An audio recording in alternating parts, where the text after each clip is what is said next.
Petrol পাম্পগুলোর সামনে লম্বা গাড়ির সারি, মোটরসাইকেলের সারি। দেখতে মনে হতে পারে ভয়ঙ্কর জ্বালানি সংকটে পড়ে গেছে বাংলাদেশ, আর ব্যাপারটা ঠিক সেরকম না।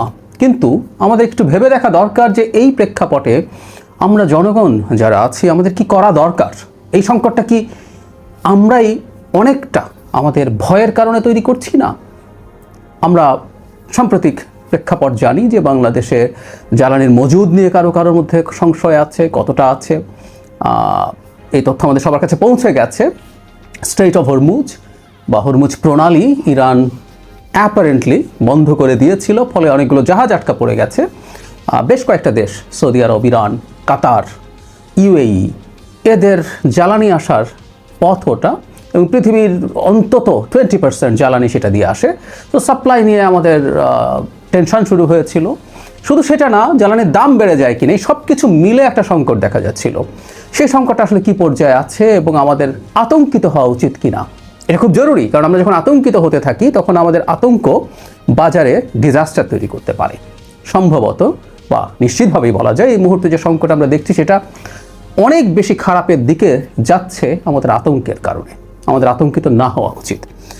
খুব হতাশার ব্যাপার কি আছে? আর প্রথম কথাটা হচ্ছে ঝুঁকি আছে, এতে কোনো সন্দেহ নেই, এবং এই ঝুঁকিটা আমাদের তৈরি না। গ্লোবাল ঝুঁকি যখন তৈরি হবে সেই ঝুঁকির মাসুল আমাদেরকে দিতে হবে। আমি আগেও একদিন বলেছিলাম যে আমাদের সরকার, আমাদের বলতে আমরা যারা এই দল বা এই সরকারে যারা আছি তা না, এই সরকার আমাদের প্রত্যেকটা জনগণের সরকার। জনগণের ম্যান্ডেটে গঠিত যখন সরকার হয় তখন সেই সরকারটা শুধু যারা তাকে ভোট দিয়েছে তারা না, সেই সরকারটা সব জনগণের সরকারে পরিণত হয়। সো এই সরকারটাকে আমি আগেও বলেছি আমরা যেন ওন করি। সো আমাদের সরকারটার, আমাদের রাষ্ট্রের একটা দুর্ভাগ্য যে সরকার আসতে না আসতে 1 মাসও হয়নি, কয়েক সপ্তাহ হলো, 3 সপ্তাহ হলো, সেই সময়ের মধ্যেই এই ধরনের একটা ভয়ঙ্কর পরিস্থিতির মধ্যে আমরা পড়েছি। কিন্তু এর মধ্যে আমরা আমাদের হাতে যতটুকু আছে, অনেক কিছু আমাদের হাতে নাই, এবং এই হাতে না থাকা জিনিস নিয়ে আমরা ইভেন বড় সংকটেও পড়তে পারি। যদিও আমি মনে করি সংকট অত বড় হবে না, কিন্তু পড়তে পারি। কিন্তু এর মধ্যে আমরা যতটুকু পারি আমরা যেন অতটুকু আর খারাপ না করে ফেলি। একটা কথা আছে এরকম, কেউ যদি গর্তে পড়ে তার প্রধান কাজ হচ্ছে বা প্রথম কাজ হচ্ছে গর্তটা আরও না খোঁড়া, ওটাকে আর গভীর না করা। সো আমরা গর্তে পড়ে যেতে পারি বা পড়ে গেছি খানিকটা, কিন্তু আমরা যেন সেটা না খুঁড়ি।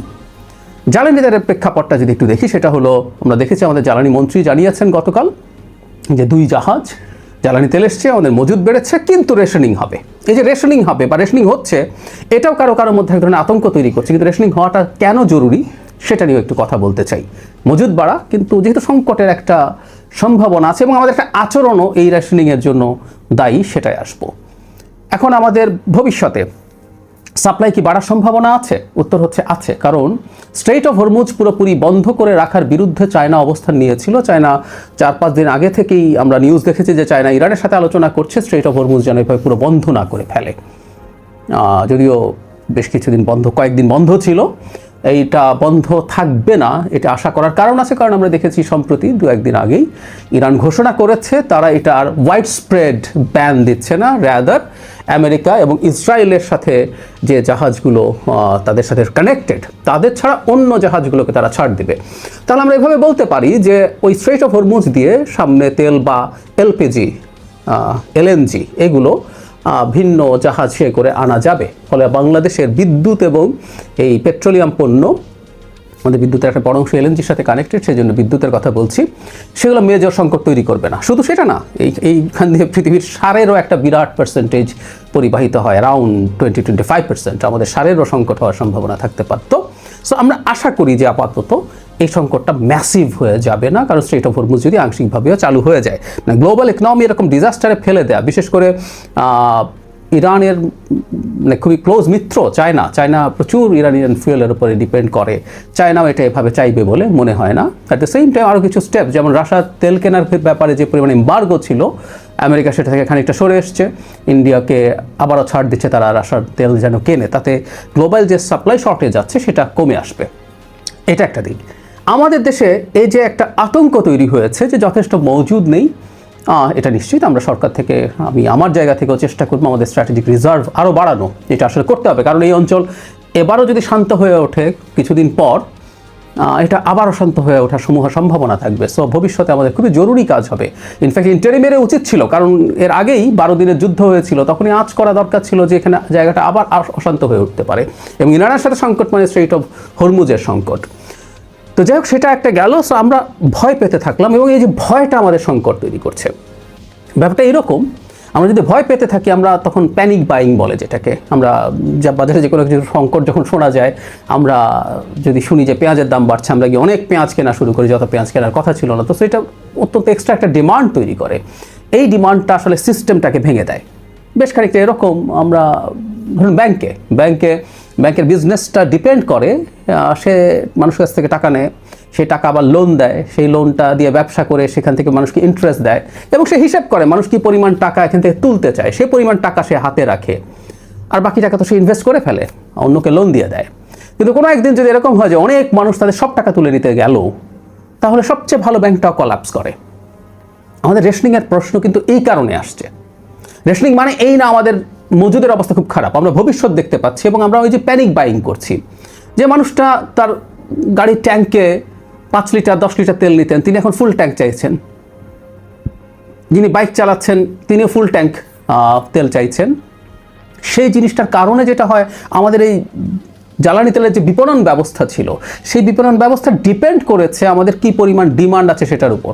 যখন মানুষ 2 লিটার 3 লিটার বাইকের জন্য কেনে, 10 লিটার তার অন্য কারের জন্য কিনছে, সেডানের জন্য কিনছে, সেটার উপরে ডিপেন্ড করে। যখন প্রত্যেকে ফুল ট্যাঙ্ক তেল নেওয়া শুরু করে, তখন আমাদের যে ডিস্ট্রিবিউশন এবং সাপ্লাইয়ের যে চেইন আছে, সেটা ভেঙে পড়ার সম্ভাবনা থাকে। সে কারণেই আসলে রেশনিংটা লাগবে। একই সাথে আমাদের রিজার্ভ আছে, কিন্তু আমরা সংকটটা কেমন হয়, সংকটটাকে কি এসকালেট করে, সম্ভাবনা আছে। আমরা দেখেছি এর মধ্যে অত্যন্ত ভয়ঙ্কর একটা ঘটনা ঘটেছে। ইরানের খাবার পানি যে ডিসেলিনেশন প্ল্যান্ট, আমরা জানি মধ্যপ্রাচ্যে যথেষ্ট সুপেয় পানি নেই, সো সমুদ্রের পানিকে লবণাক্ততা মুক্ত করে তারা এটাকে ইউজ করেন খাবার পানি বা অন্যান্য মিষ্টি পানি হিসেবে। এখন যদি পাল্টা অ্যাটাক শুরু হয় মিডল ইস্টের অন্যান্য দেশে, বা এই আলাপ এখনও আছে যে দেখা যাচ্ছে ইরান যেহেতু তার বেশ ভালো স্ট্র্যাটেজিক টার্গেটে হিট করতে পারছে, এবং ইসরায়েল এবং আমেরিকার ইন্টারসেপ্টার যথেষ্ট নেই, মানে যেগুলো দিয়ে সে ইনকামিং মিসাইল এবং ড্রোনকে ভূপাতিত করে। ইরানের ড্রোনও এখনও যথেষ্ট তার হাতে রয়ে গেছে ধারণা করা হয়েছে। যুদ্ধ আরও বেশ কিছুদিন চলার সম্ভাবনা আছে, তারপর অনেক লম্বা সেটা হবে না। তো যে কথাটা বলতে যাচ্ছিলাম, তাতে আমাদের জ্বালানি সংকট কিছুটা থেকে যেতেই পারে, সেজন্য সতর্ক থাকা। এই সতর্কতার জন্যই আসলে আমাদের এই প্যানিক বাইং থেকে সরে আসতে হবে, আমাদের মিতব্যয়িত হতেই হবে। সো এটার মানে এই না যে আমাদের সংকট অনেক বেশি আছে।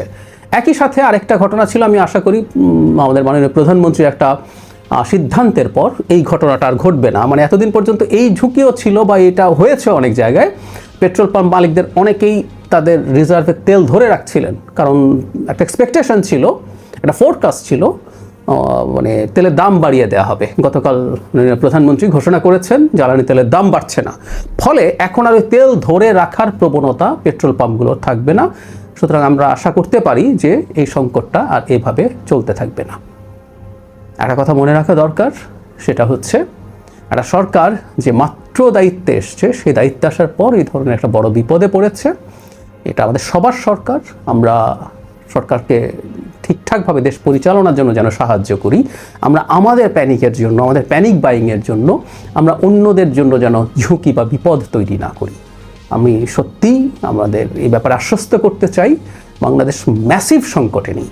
বাংলাদেশের কিছু সংকট আছে, আর সবার যেমন সংকট আছে সেই রকমই সংকট। এর মধ্যে আবার অনেক বাড়াবাড়ি কিছু হয়ে গেছে, ব্যাপারগুলো তা না। একই সাথে আমাদের সরকার নিশ্চয়ই অল্টারনেটিভ জায়গা থেকে সোর্সিংয়ের চেষ্টা করবেন, বেশি দাম দিয়ে হলেও করবেন, কারণ জ্বালানি প্রাইমারি ফিউল হচ্ছে লাইফলাইন আমাদের অর্থনীতির। সেই ব্যাপারে সরকার কোনোভাবেই কার্পণ্য করবেন না। আমরা জনগণ যদি আতঙ্ক থেকে